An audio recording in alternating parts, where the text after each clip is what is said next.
Well, there we go. The Labour Party under Keir Starmer is now the most unpopular British political party in recent times, and I use the term British very loosely.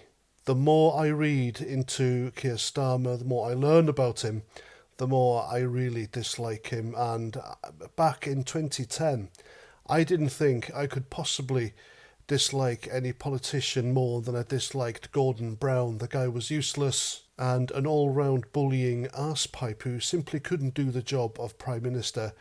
But here comes Keir Starmer. Watch out, hold my beer. And in 10 weeks of being British Prime Minister, he's blown it out the water. What an utterly despicable socialist freeloader he is. And he is a freeloader because it turns out he has bagged £100,000 worth of tickets and gifts, more than any other recent party leader.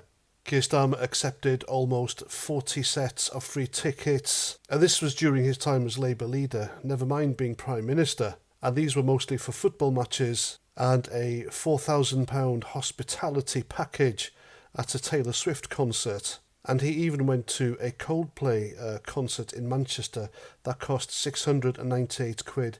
He looks like the sort of guy who could listen to Coldplay, to be fair. Now, all that was on top of the gifts given to him by Lord Ali, who paid for work clothing worth £12,000, accommodation valued at more than £20,000, and glasses valued at £2,500.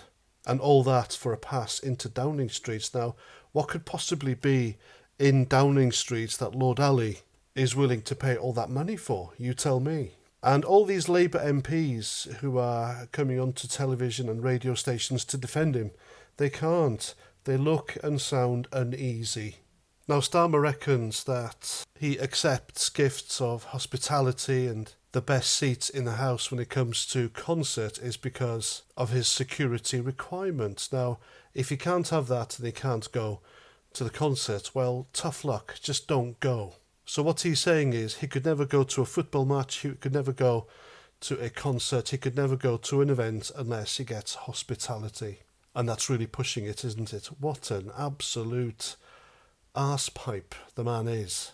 The guy went to the Rugby World Cup, that was paid for him, and he's just been living the high life. Meanwhile, the country's taxes and bills are going to shoot up shortly because he needs the money to pay for his vanity socialist political projects. He needs to pay the militant unions off for helping to get him into power by giving the train and tube drivers inflation-busting pay rises. He needs to pay billions to help accommodate illegal migrants, none of whom, by the way, he's sent back over to France, and there's been over 10,000 of them ever since he's been Prime Minister. And he needs to send billions abroad to combat so-called climate change, and all at the expense of the British taxpayer and the poor pensioners who, some of which will unfortunately die this winter because they can't afford to fuel their homes. And this guy is living, the life of luxury at everyone's expense. He's expecting now, his team have just said that there needs to be a taxpayer-funded department where the Prime Minister and his wife can just dip into to clothe themselves because they are the Prime Minister and, well, the British version of the US's First Lady, basically. And these are wealthy people, these are wealthy socialists. It makes me sick.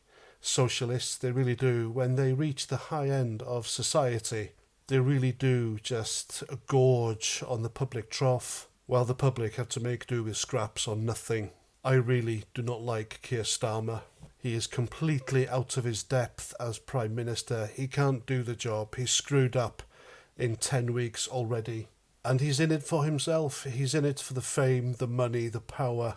And he's the wrong guy for Prime Minister. He really is. My goodness. I pray for an end to his reign of left-wing terror. And there we go. I'm past 49. Thanks for watching. Remember to hit the sub button if you haven't. And if you're one of these YouTubers who insist you're not on here to grow your channel and you don't care about subscribers, then why else are you here? YouTube is a place for creators to grow their channels, grow their viewership, build a community, and enjoy doing it. And if you say you're not here for subscribers and you don't care, then lock yourself into a room and just talk to yourself for a couple of minutes. You disingenuous, insincere, sulky flip-flops, you. And if you think that's aimed at you, then wear that hat with pride. And that's that. I'm off. Thanks for watching, and until the next time, Roger Trout.